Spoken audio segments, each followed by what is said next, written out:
Acharya Ashtotra Shri Srimad His Divine Grace A.C. Bhaktivedanta Swami Srila Prabhupada Ki Jai Om Vishnupad Paramhamsa Parivrajakacharya Ashtotra Shri Srimad His Divine Grace Srila Bhakti Siddhanta Saraswati Thakur Prabhupada Ki Srimad Bhagavatam Ki Gaur Premanande.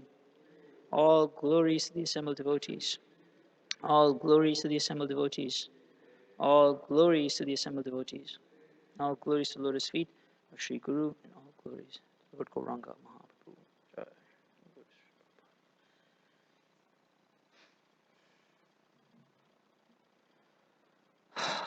Om Namo Bhagavate Vasudevaya.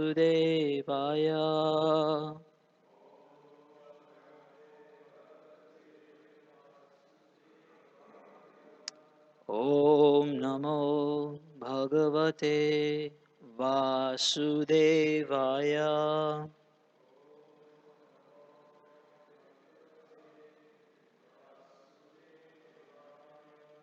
Om Namo Bhagavate Vasudevaya.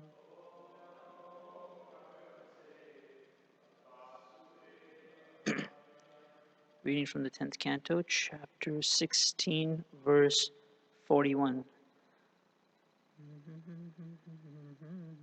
Kalaya Kalanabhaya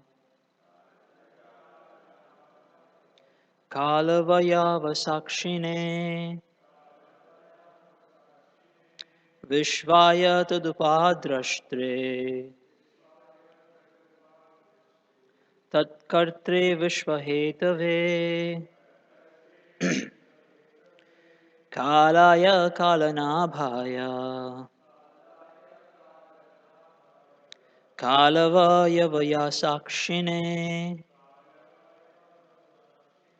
Vishvaya Tadupadrashtre Tatkartre Vishvahetave. Anybody would like to chant? Kalaya Kalanabhaya Kalavayavasakshine Vishvaya Tadupadrashtre Tatkartre Vishvahetave. One more person. Kalaya Kalanabhaya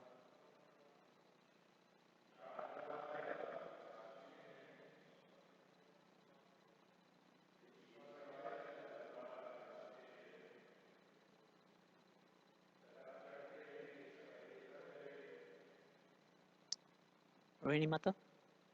No. Kalaya unto time.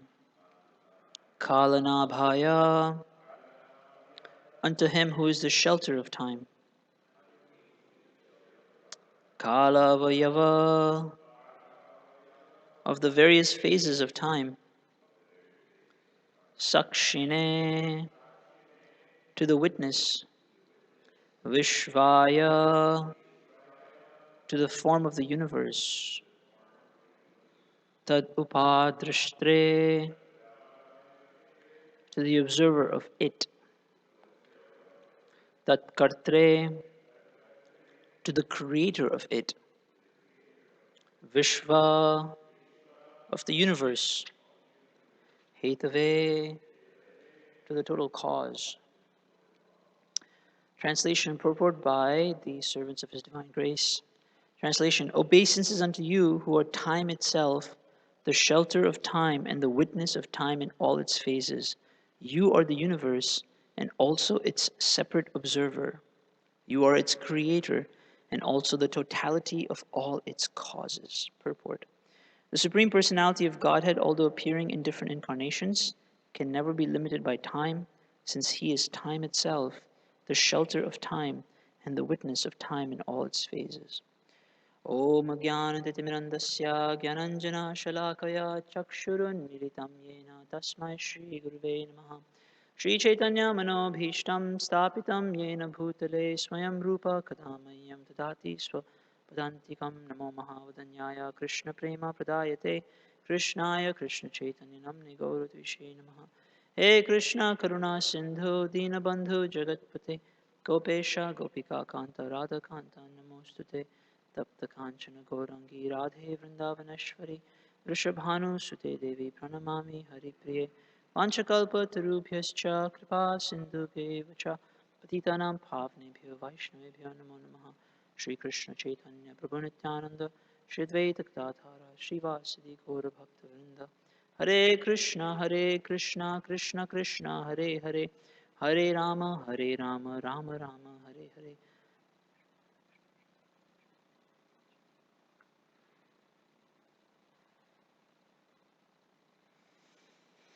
Hare Krishna, good morning. Welcome to the Bhagavatam class. I would like to take a moment to first apologize. Srila Rumpad Swami is in town, so maybe some of you were expecting that Maharaj would give class, which would definitely be much better for all our spiritual life. But I think Maharaj is going to the Bud Billiken parade, so because of scheduling, he's not able to give. And for those of you who tuned in online hoping to hear Maharaj, my sincere apologies to you. If you need to switch channels and listen to Prabhupada, it might be better for your spiritual life. So, but anyways, we're here today to discuss the Srimad Bhagavatam, and a very nice verse. So we're in the midst of the pastime of Krishna subduing Kaliya, and Krishna has just defeated Kaliya, subdued him physically, and removed the poison from his being. And the wives of Kaliya, who are his devotees, who are devotees of Krishna, are now offering these really nice prayers to the Lord, glorifying him and appreciating him, because the Nagapatnis were devotees of Krishna. And so this particular verse, it talks about how Krishna is time itself. He's the shelter of time, and he's the witness of time in all its phases. He's also the universe, and he's also observing the universe. So it's very interesting, these very contradictory qualities. On one hand, you're saying he is the universe, but then he's also the observer of the universe. He creates the universe also, and he also maintains it. And he's also the cause behind everything that happens in the universe. Why right now the sun is rising, but how does the sun rise every single day at the right time? You know, just like some of us have to go to work, right? So you go to work every single day at a certain time. Maybe your wife makes you a little tiffin for lunch. How did that appear? It didn't just fall out of the fridge. You didn't just get up out of nowhere. No, you set an alarm, you physically woke up, and then you arrived at work at a certain time. So much effort goes into just arriving at work at the right time. So what kind of effort has to go into making sure the sun rises every single day on time? You can calculate sunrise for the next 50 million thousand days, and you can predict it with quite good accuracy that the sun will rise at this time in 200 years. You know what I'm saying? The solar cycle is very predictable. So the fact that the sun is on such a tight schedule, and schedules are hard to maintain. You ask the brahmachari, sometimes we can't come to Mangalarti because we're tired. So schedule is hard to maintain in the material world, but the sun does such a good job. So what's allowing it to do that? It's Krishna. He's the reason the sun rises. He's the reason that vegetables grow big. He's the reason that, we are able to experience the world. So I was particularly interested in this idea of time, and I was really thinking about how time is a very non-quantifiable entity. Like, for example, you have gravity. Gravity is very intangible, but you can somehow quantify it. You can say there's mass, and when mass exerts an energetic pull on another object, we call it gravity, right? And you have a constant, the gravitational constant. So you can somehow quantify gravity. Both of you, I think, work in technology, isn't it? So software is also hard to quantify. What is software? It's like you see a chip on a computer, right? But then you use that same chip to watch movies or play video games or shop on Amazon, but the two look so different. The chip looks nothing like what you do with it. So what is that hidden intangible object that allows the chip to manifest so many other things? It's the software. And what software? It's binary code, 0, 1. That's all it is, right? From what I understand, it's just instructions, right? So intangible things can somewhat be quantified. It's binary code, it's this. What is DNA? DNA is also code. So we can try to quantify some of these intangible things. But if you really think about time, what is time? How do you quantify time? Okay, we measure it according to hours and seconds, but where does it exist? When did it start? So time is actually a very mysterious force that even scientists and philosophers can't properly explain. They can't tell you why time exists. We know why time exists. Time exists because the karmas of the living entity has to unfold, right? Everyone, like Jack, he's born with a certain karma of happiness and suffering, and he has to get that result. So time exists so that his soul can go through a material body and grow old and experience the happiness, suffering that is due to him from a previous life. Time exists so that the karma of the living entity can unfold, and so that those who are sadhakas can eventually just come to Krishna's lotus feet, because we need more time to perfect our bhakti, right? Like our bhakti may be over here right now, and with the addition of time and practice, maybe we come to this level at the end of this life. So Krishna creates time to help those who are non-devotees experience their karma, and to experience those who are devotees to finish their spiritual practice and go back to Godhead, where there is no time. Time is inconspicuous by its absence. There is no time in the spiritual world. The sun rises, the moon rises, but it's not according to time, it's according to Krishna's will, the Leela Shakti. Pastimes have to manifest. Only when the moon rises does Krishna have a desire to play his flute and begin the Rasa Leela. Only when the sun rises does he go out and herd the cows and, play with his cowherd boyfriend. So the purpose of time in the spiritual world is to facilitate pastimes. The purpose of time in the material world is to facilitate our karma, give us an opportunity to advance in Krishna consciousness, or just to experience our karma. So time is a very fascinating force. Where does it exist? Can it be stopped? No one can stop time. Who can stop time? It can't be stopped. So that means, it's very interesting. I was speaking to, what was his name? Who was that devotee in Indiana, Adam? The scientist from University of Indiana? Gopal Hari. Anybody knows Gopal Hari, Prabhu? You know Gopal Hari. Brilliant. He has a PhD from Oxford University in Science and Religion. And he teaches a class at the University of Evansville called Religion and Science. So I said to him, what do you teach in this class? It's a 6 semester, 6 month, it's a semester long course. What are you talking about for 5 months? And he said lots of things. And he said one of the things he teaches is, he talks about the Big Bang Theory. Everybody here knows the Big Bang Theory? Jack, they teach you this in school? Nice.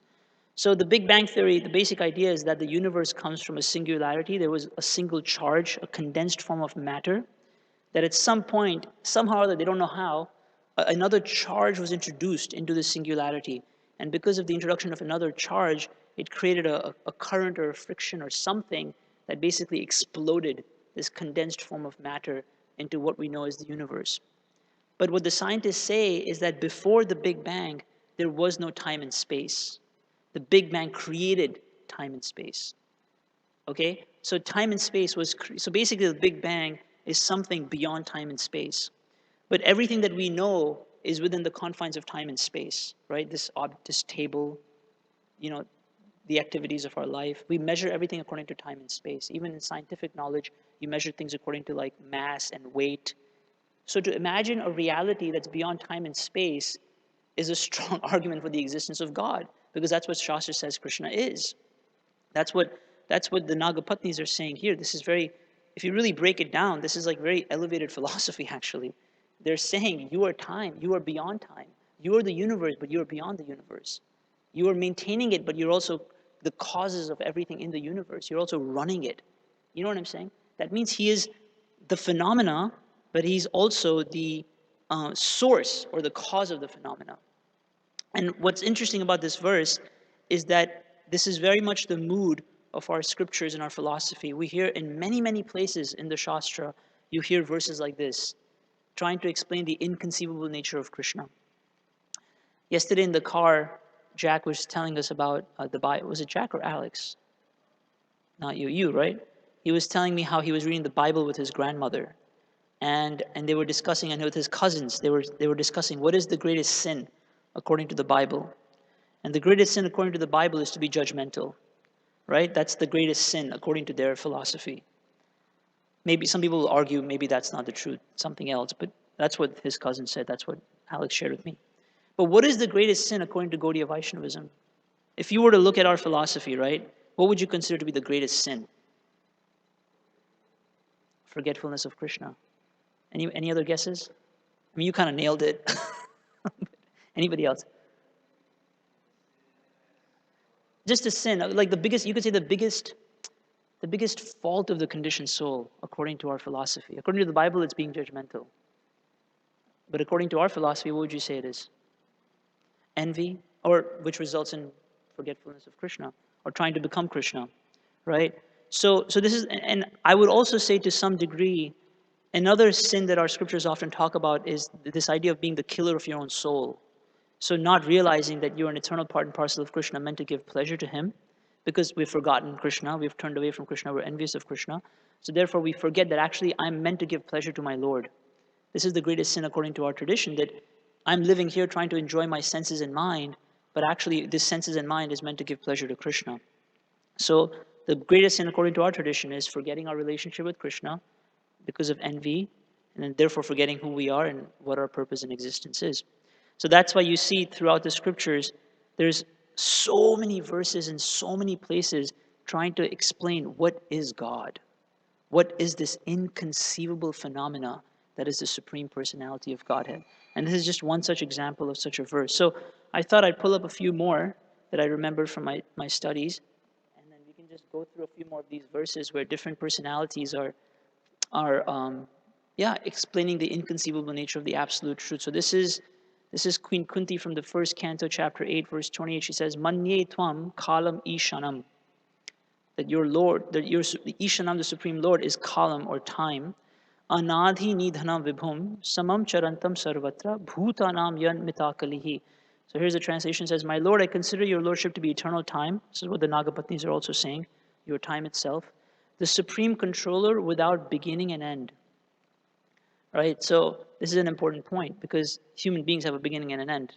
You know, I was born in 1985. Acharya was born in 1993. 92.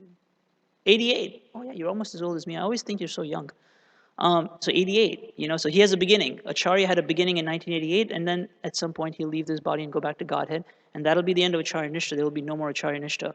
But the soul will continue. So he has a beginning and an end. I have a beginning and an end. Krishna doesn't. The all-pervasive one, he's listening to this class right now. Right now, Krishna is here hearing what we're talking about. So if I say something that's not wrong, I'll get a reaction for it. That's wrong, I'll get a reaction for it because Krishna can hear. He's watching this class. He's listening to what I'm saying. In distributing your mercy, you're equal to everyone. No one can say you're partial. No one can say that you prefer the Western devotees over the Indian devotees, or you prefer the poor over the rich, or the rich over the poor, or the more intelligent versus the less intelligent. So no one can accuse you of that because your mercy is equal to everyone. And then she says the dissensions between a living being are due to social intercourse. So this doesn't have to do with the theme of our class, but she's basically saying that we're the ones that create distinctions in our vision towards each other, but you're equal to everyone. Anyway, she's just glorifying the nature of who Krishna is. He is without a beginning, without an end. He is the supreme controller. Then I was thinking about why this knowledge comes up so repeatedly in our Shastra and why is it so important to understand. So there's a nice verse in the fourth chapter of the Bhagavad Gita. Prabhu, maybe you can recite it for us. Vita Raga Bhaya Krodha. How does it go? I'm pulling it up, but I can't remember. Vita Raga Bhaya Krodha. Man Maya Mama Pashita. Bahavo Jnana Tapasa. Puta Madbhavam. Yeah, I don't remember the last line. Do you remember the text number? This is just coming to mind now as we speak. Here we go. Yeah, it's 410 Bhagavad Gita. So what does the verse say? This is a very nice verse. It says, Vita Raga Bhaya Krodha. So freedom from attachment, fear, and anger. Jack, would you like to have freedom from attachment, fear, and anger? Yeah. Man Maya Mam Upashita. Well, how would you have that freedom from attachment, fear, and anger? Krishna says, you have to become fully situated in me. Man Maya Mat Upashitaha. And how do you become fully situated in Krishna? Bahavo Jnana Tapasa. You have to perform the austerity of acquiring knowledge about Krishna. And what happens as a result of acquiring that knowledge about Krishna? Puta Madbhavam Agata. You become purified, and Madbhavam, the word bhava means feelings, Mad means me. So your feelings are reposed in Krishna. In other words, Prabhupada translates it as you have transcendental love for Krishna. So what is this verse saying? This verse is saying that when one performs the austerity of acquiring knowledge about who God is, then one is freed from attachment, fear, and anger. And one develops love for Krishna. And in fact, this is a theme that comes up repeatedly in the Gita. Krishna says, one who knows the transcendental nature of my birth and appearance, right? He worships me with full devotional service, right? He says this in multiple places. This idea of that knowledge of God will lead to devotion for God. This idea is there constantly in the Gita. So, and it's an austerity because, sitting listening to philosophy, it's an austerity, I mean, all of you seem pretty attentive, but sometimes we struggle with sleep, boredom. It's very difficult to hear, isn't it? It's Adam, you know this. It's difficult to hear. Sometimes you don't feel a connection with the speaker. It's too complex. You think, why do I need to know about Krishna's time and he's this and he's that? Why can't I just chant kirtan? You know, so it's difficult. But Krishna is saying, no, don't just be sentimental. Prabhupada writes in the Chaitanya Charitamrita that if you worship Krishna without studying the authorized scriptures, it is simply a disturbance. Because it's just sentimental. One has to have proper understanding of how Krishna is the supreme object of worship, the God within our hearts, the ultimate enjoyer of our service. Until one understands that from all angles of vision, then one's bhakti cannot be called bhakti because it's sentimental. It's nice, you're doing something nice, but we don't have full awareness, so then it's not full bhakti. You know? So that's why Krishna is saying, Bahavo Jnana Tapasa. It's an austerity, isn't it, Jack? It's hard to sit and listen to philosophy, to read Prabhupada's books, to perform that austerity of gaining knowledge of God. It's work. You know what I'm saying? It's not so easy. Krishna doesn't say the austerity of eating prasadam, because that's not an austerity. The austerity of sleeping, the austerity of, just enjoying life with my devotees. These are not austerities. These are the bonus points of bhakti. This is the cream on the cake, so to speak. The austerity is this part, trying to acquire knowledge of Krishna by hearing about him from the bona fide scriptures. So continuing with this mood, I'll share two more nice verses from the 10th canto, chapter 87, the prayers of the personified Vedas, where the personified Vedas are again glorifying the Supreme Lord. And they say here, I had a verse picked out. Yeah.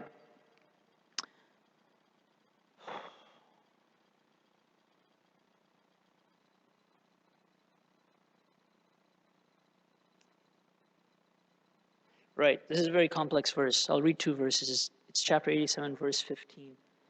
This perceivable world is identified with the Supreme because the Supreme Brahman is the ultimate foundation of all existence.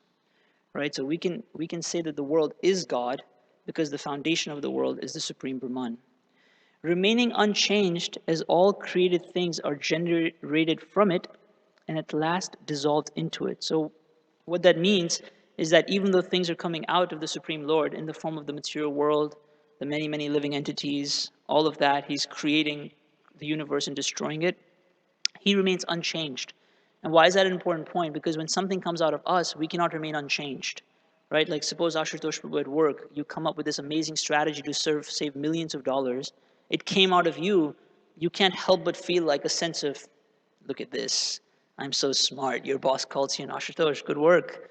Maybe you should give you a promotion. Something like this. It came out of you. You can't help but feel like some sense of possessiveness, some sense of ownership, right? Like if Adam goes out and disputes like 200 books, it's going to be a little hard to be humble, You're going to come back and be like, Shyam did 200 books today. Wow, it's pretty good. And I'm going to feel like, yeah, I must be making advancement in Krishna consciousness. Krishna is using me, right? But the Vedas are saying that the Lord isn't like that. What comes out of us is actually quite insignificant. Mostly just nonsense, We eat so much and we have to pass stool and we say useless things like sweat comes out, smell comes out.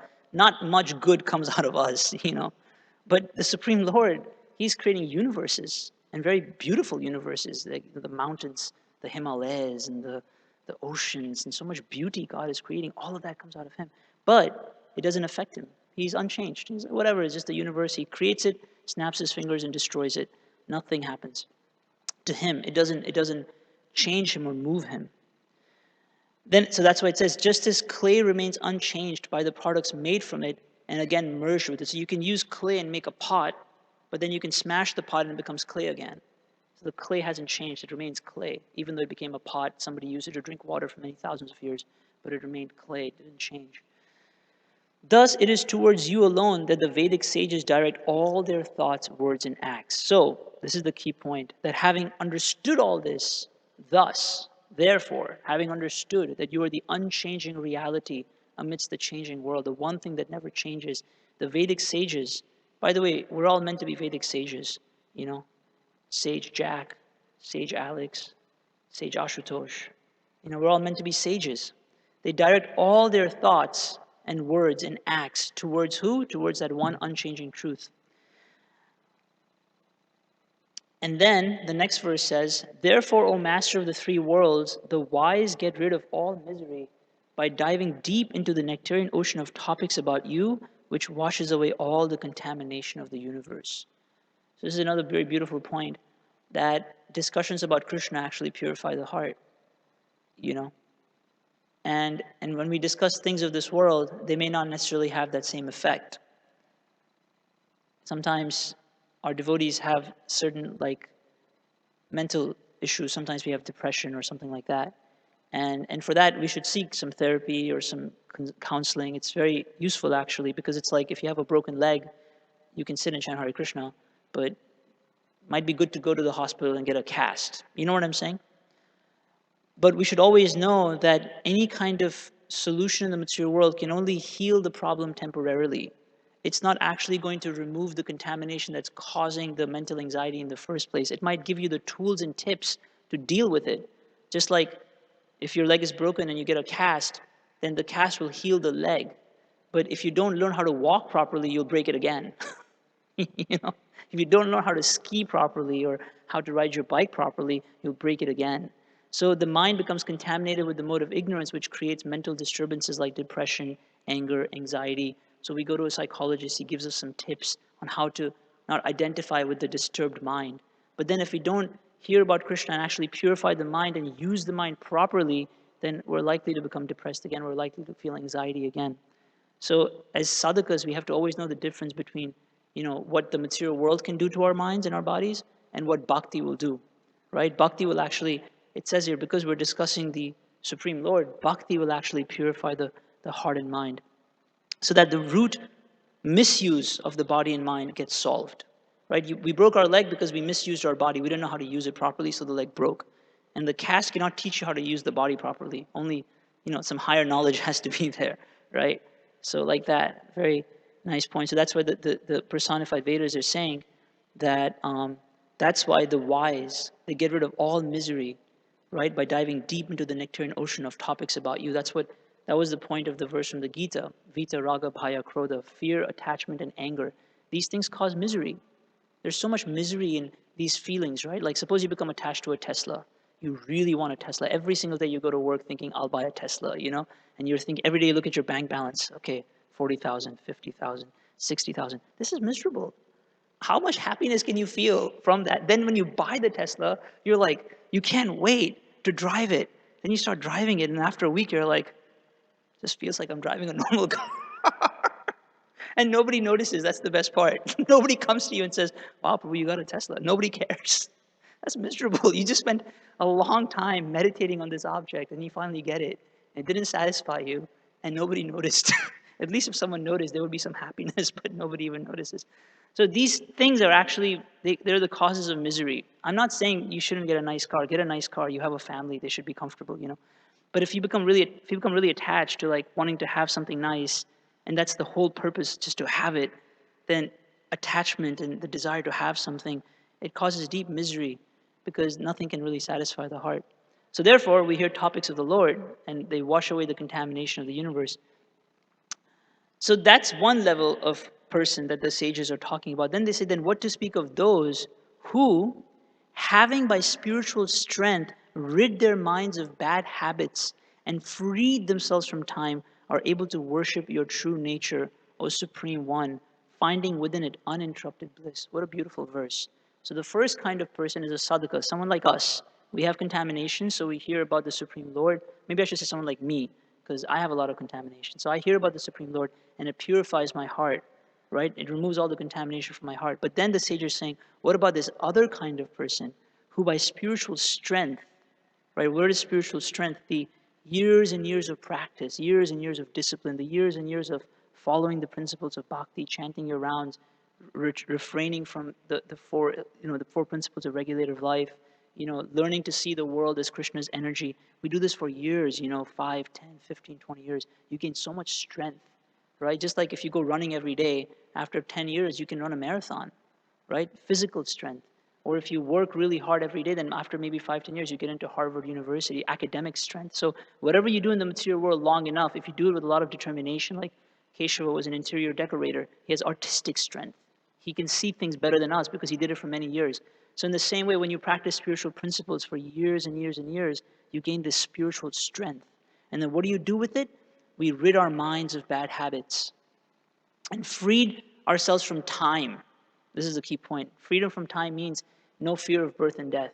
Death may come, birth may come, I don't care. My life is Krishna's. I'm serving the Lord. If I die tomorrow, I'll serve the Lord. If I die a week from now, I'll serve the Lord. That means there's no fear of time left. And that freedom from time comes when our mind is no longer hankering for something in this world. As long as we're hankering to have some experience in this world, we're afraid of time because time will take away that experience, right? Like I know for my parents, I'm the youngest son. So as I was getting older, my parents were getting a lot of attachment, you know. They wanted to enjoy me staying young for some more time. You know what I'm saying? You have this experience? Your mother especially wants you to remain like a child just a little bit longer, a little bit longer. Then when you come home from college, she still treats you like, eat more, you know. Come on, relax. I'm like 18 years old now, you know. So in the material world, we have this desire to enjoy something, and time is always taking it away. You want to enjoy your child being young. Too bad. You can do it only for a couple of years, you know. You want to enjoy good health. It's not going to last. You want to enjoy a good job. It's not going to last. So as long as the desire to enjoy something in this world is there, we cannot be freed from time. But only when there is no desire to enjoy something in this world and there's a desire to serve Krishna, then it doesn't matter what time does because, you know, whether I have this or not, it doesn't matter because I'll serve the Lord, right? So they actually experience freedom from time. That's what the verse is saying. And they are able to worship your true nature as the supreme enjoyer, right? See, as long as we don't have freedom from time, we don't actually see Krishna's true nature. We might see him as an order fulfiller. We might go to God with our problems and say, my dear Lord, can you help me with this? Can you help me with that? And he will fulfill because that's his role as the Paramatma, as the maintainer of all living entities. He will fulfill our desires, right? But is that his true nature? Is that what Krishna's true nature is? No, his true nature is to be the enjoyer. He's the cowherd boy who likes to run around the forest of Vrindavan. So one who has purified his mind of bad habits, freed himself from time, then he's able to worship that true nature of Krishna, that supreme enjoyer, and just facilitate his pleasure. That's it, Krishna. I don't want anything from you. I'm just here to give pleasure to you. So that's the true nature of God. And then the verse ends by saying, O Supreme One, finding within it uninterrupted bliss. Right? So beautiful when one lives that life of service. There is no interruption to one's happiness. And all of this happens, why? Because one understands the true nature of God. And when one understands the true nature of God, one offers him one's own self, devotion, service, like that. And as one progresses in that, then one becomes purified of all contamination, bad qualities, and eventually one comes to understand the true nature of Krishna. So that's why our Shastras, Prabhu here made such a good point that turning away from Krishna, this is the biggest sin. So that's why we constantly hear glorification of Krishna, his qualities repeatedly over and over again. Sometimes I give this example. I used to give this example on book distribution a lot. People liked it. So imagine that you go on holiday to some beautiful island, okay? Like Bahamas. Sounds nice, the Bahamas. Maybe something even more exotic like, I don't know, Tahiti. You go to Tahiti for a holiday, right? And you're sitting under a coconut tree chanting japa, Hare Krishna, you know. A coconut falls in your head, and what happens? You get amnesia, you lose memory. So then what happens is you forget that you're Ashutosh from Rockford. Rockford? You know, Ashutosh from Rockford who has a wife and a job. You start thinking, I'm from Tahiti, and I'm from this island, and you completely forget about your former life. Then a Harinam party comes there after many years. A Harinam party comes and we're going through the street and we see you selling coconuts. We're like, hey, that's our Ashutosh. So we come to you like, hey, Prabhu, Haribol. And you're like, who are you calling Prabhu? I'm not Prabhu. My name is something else, you know. So then we show you pictures. Remember, you used to come to Janmashtami at the temple. Remember? You used to live in Rockford. You have a job. There's a wife waiting for you. So in the same way, the Shastras is reminding us, remember, this is your home. And then because we're in such a state of amnesia, it's not so easy to just recognize, right? It takes us a little while. Ashutosh is thinking like, it sounds kind of familiar, but I don't know, like, is that me? So then they say, look, we'll do something. Sit down and take this mala and just chant this mantra. and it might remind you of who you were. So then he tries it, and at first there's no heart, there's no feeling, because it's so mechanical. He doesn't actually think of himself as Ashutosh. He thinks I'm this somebody else from somewhere else. So when you do the practice, it's very mechanical. Isn't it just like when we start doing bhakti, it's so mechanical. We don't identify as servants of Krishna. But he keeps doing it, and then every single day he comes, and we have 2-hour katha where I tell him about his past life. And he hears this every day, and then one day it enters the heart. Oh yeah, I used to be someone else. Then when he chants, there's a lot of feeling because he's remembering his past. He's like, and then he starts praying, Krishna, please give me back my real life. Give me back my real life. It's a silly story, but I think it's very relevant to the process of bhakti. This is how we grow in spiritual life. We forget who we are. Then we have to constantly hear about the life of devotion. And repeatedly hearing this, then one day the light goes off. Oh yes, I'm a servant of Krishna. This is not my home. This is a temporary. I just came here for vacation and I got lost. It's like the living entity comes to the material world for another life and gets lost. Like Bhaktivinoda Thakur prays, I took birth in this material world. When I came out of the womb, immediately I was overwhelmed by the affection of my family members, and I thought, time to get a job, time to go to school, time to make money, time to have a family. Bhaktivinoda Thakur prays like this. He says, and my dear Lord, I forgot you. I came to this material world thinking I'll serve you, but then I completely forgot about you because I became overwhelmed with all the things that this world was doing to me. That's what happens to us. We come to this world. Maybe in our past life we were praying to Krishna, my dear Lord, give me one life to serve you. So then we take birth in this world, but then we get overwhelmed. But then the devotees find us and they read Bhagavatam to us, and then we're reminded of our original spiritual desires. So I thought I'll keep it a little short because small crew, a lot of festivals today. Everyone has so much to do. So is there any comments or reflections? Anybody wants to add something? Otherwise, Adam, did you have something you wanted to add from Chaitanya Prabhu? Something you heard in relationship to this point that might add some value to the class? Yeah, Mike's coming.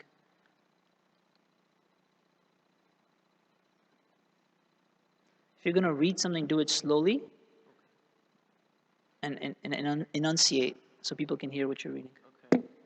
You get to pick which one. It's Krishna is everything, but everything is not Krishna. That's one article. And the other one is... These are articles from Chaitanya Prabhu. Yeah. Okay. This one is... Are they long or short? Medium size. It just take like 3 minutes to read. 2.5. Yeah, I would say read like a paragraph or two because it's hard to just hear if someone's reading for a long time. Then the second one is, if Krishna is the cause of all causes, is he the cause of everything what we do and others do? Oh, that's an interesting one. Yeah, maybe read that one, yeah. Everybody knows Chaitanya Prabhu? Yeah? So, the answer is no, because the word cause has different meanings. And we need to understand that Krishna is the cause of all causes, but he is the cause of all causes in different ways. We all have free will. For example, if there is a billiard stick and it is hit against the ball, and the ball goes and hits another ball, so this billiard stick hitting is the cause of the motion of the other balls. When we talk about the actions of conscious beings, there's a difference. For example, if someone walks into this room just now and gives me some good news, now on hearing this news, I may say, thank God, I'm so grateful. Thank you, Krishna.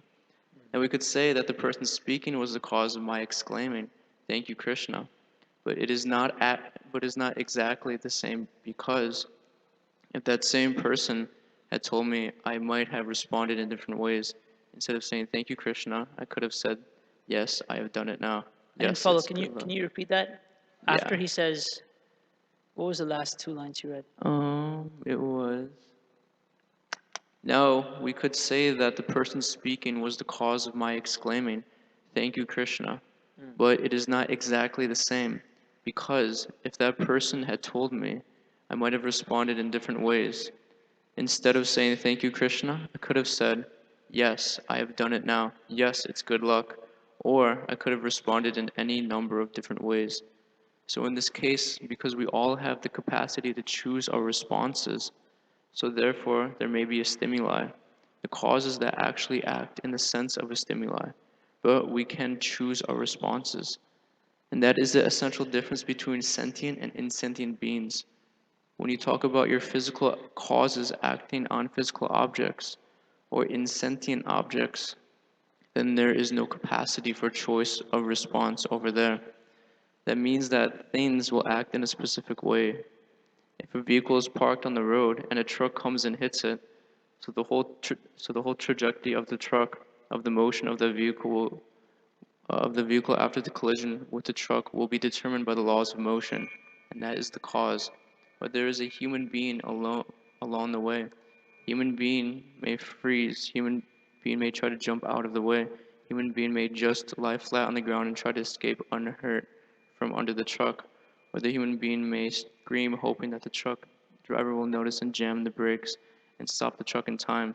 So the point is now none of these responses would have taken place if the truck had not come charging down. In that sense, they are caused by the coming of the truck, but at the same time, they are not caused in the sense that they are not predetermined. A different cause could have been chosen if the person had been different, or a different choice could have been made. A different action could have been chosen, or even if the same person had been in a different mind, then a different action could have been chosen. So what this means is that Krishna is the cause of all causes, in the sense that that it is he who is ultimately the stimuli behind everything that happens. So of course, why particular things happen to us? We could have intermediate causes, like say the cause in the terms of law, in the law of karma or whatever, but he gives us free will, and that's why he cannot be held responsible for everything that happens. And our freedom is not taken away because of his omnipotence. Can There's you a lot more. summarize in 1 or 2 sentences? Can you Um, summarize? yeah, so there's an initial call, there's a stimuli that we have the free will to respond to in any certain way. So yeah, I didn't really. There's a lot in reading, but that's I guess what we have. Our free will kind of boils down to our choice of the different stimuli in life, and Anybody else have a reflection or anything they want to add? Alex? Hare Krishna, Hare Krishna, Krishna. Hare Krishna Prabhu, thank you. I just have one question Yeah. pertaining to the first statement of your class about Krishna and the sun was orchestrating everything and making sure everything happens on time, and creating all the universes and whatnot. My question is about like proving the efficacy of the Vedas, which I've been hearing about and trying to establish within my own heart and mind. So when we hear things like about the sun in particular, how the sun is being pulled by a chariot, across the galaxy, Yeah. and how the moon is swallowed by a personality called Rahu, when we see like an eclipse. And to me, that's really far out. And other religions may have different stories that may sound more believable. Like I don't know what the Japanese think about the sun, but they might have some tale Yeah. or something. But yeah, here we are saying in the Vedas it's actually pulled by a man, Yeah. by horses. Right. So, I was explaining this to a close, an uncle of mine. I was like, yeah, the sun is actually, so. But you were telling an uncle of yours that the sun is pulled by a chariot? Yeah, my aunt's partner. My aunt's partner. He's into it, He's into it. he understands, but Oh, that's great. It's like start out preaching with a hammer. By the way, there's a chariot. It's fireproof, just so you know. It's got a lot of extinguishers. It's pretty comfortable. Got good air conditioning. It pulls the sun across the galaxy. Yeah, that's right. so like just the question is proving the efficacy of the Vedas. Right. Well, it's simply like this. Can you prove to me that Gandhi existed? Nobody that saw Gandhi is still alive anymore, right? We have a lot of historical record. We have a lot of photos, videos. We have his face on every currency bill in India. So based on all that historical evidence, we say, well, Gandhi must have existed. But actually, it could have been a giant hoax. It could have been just somebody who put on a certain mask and said these certain things, and it was a setup. I'm not saying it was. I do believe Gandhi existed, by the way. My point is, to prove anything that existed before our experience, outside the realm of experience of anybody we know, is always impossible. I wonder if that was a confirmation or a correction. The garland just fell. Those were online. So, so the point is that how do you prove anything that existed outside the realm of your own experience? You have to go off of something else, someone else, right? Like, can you prove, do you know for sure that you took birth in Wisconsin? Maybe you were smuggled in across the border from Canada. You just accepted what your parents told you, what the nurse told you. It was an experience beyond the realm of your current experience. Maybe it's a whole setup. Maybe the birth certificate's been faked. I'm not saying it has, but to prove something that happens outside the realm of our experience, there's always that little room for doubt, a little room for mistake, a little room for error. So now, what to speak of the sun at the very what? Who knows what the universe looked like before the time of creation? You know, who has that perspective? Even the scientists don't have that perspective, right? So I always think of it like this: if you walk into your house and there's an apple pie, right? You can figure out using science what the apple pie contains and what temperature it was cooked at and what is the ratio of sugar to butter to apple to flour. You know what I'm saying? But no one can tell you why the apple pie exists in the first place. Your Aunt Sherry has to come home and be like, oh, actually, I made that for a potluck we have at my church. You can speculate all you want, you know. So the thing is, the what questions of this world can be answered by science. The why questions can never be answered by science. For that, we need some other source of knowledge. So then we accept Shastra. Now someone can say, well, how do we know Shastra should be accepted? And frankly, personally speaking, I think the greatest reason why we as practitioners should accept scripture is because of the great souls who also accepted it and their lives were transformed as a result of that. So that's our greatest evidence. We look at great people currently today, like the sadhus who are walking the earth today, who accept scripture, and what is the result of that? Then that becomes a very strong reason to place faith in scripture. Otherwise, it does come from a time before our experience, beyond our experience, and there's no way to mechanically or materially prove many of the things that Shastra says, right? But there is a way to prove many of the experiential thing that Shastra says. Like if you read the scriptures, it purifies the heart. We have that experience. We have that experience. Devotees are able to do so many things that a non-devotee can't even dream of doing. You know, even following half of the four regulative principles could take a lifetime for a non-devotee to come to. Like, you know, I've met yogis who can't give up eating chocolate or who can't give up drinking or smoking marijuana after 15, 20, 30 years of yoga practice. Why is it that even a young bhakta can have more sense control than a yogi who's been practicing for 25 years? It's because they're following scripture. So the experiential component of Shastra can be proven. The more the material component, like the sun's being pulled by a chariot, it's beyond my time and reference. It's beyond my time and experience. Maybe it is, maybe it isn't. But everything else that Shastra says is true. So this must also, by extrapolation, must also be true. So I think the first point is that it's damn near impossible to prove anything that happens outside of your experiential jurisdiction, out of your own reference of time and space. How do we know that this event even took place? We have to accept the versions of others. Then, if you're willing to accept that, then you have to see, well, how authentic is the version that I'm accepting, you know, and that depends on the character of the great saints. So we look at the great saints like Prabhupada and his followers, and we see these are very saintly people. They're believing in this, so there must be something to it. And finally, when we follow the scripture, we experience purification of heart, elevation of consciousness, happiness.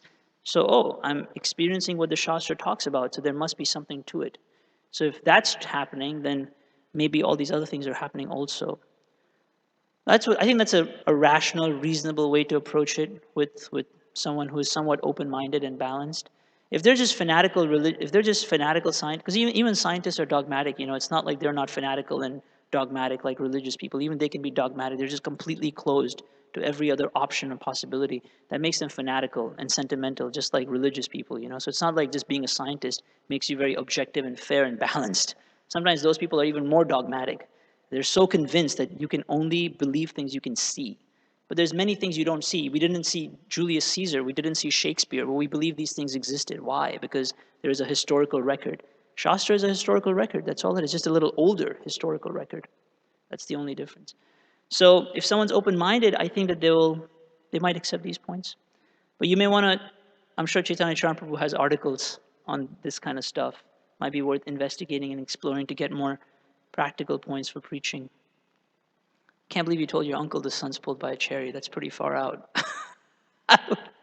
That's pretty bold. I'm impressed. Nice work. Anybody else have anything they wanted to add? A comment, reflection, question? No? We're all good? Okay. Srila Prabhupada ki. Srimad Bhagavatam ki.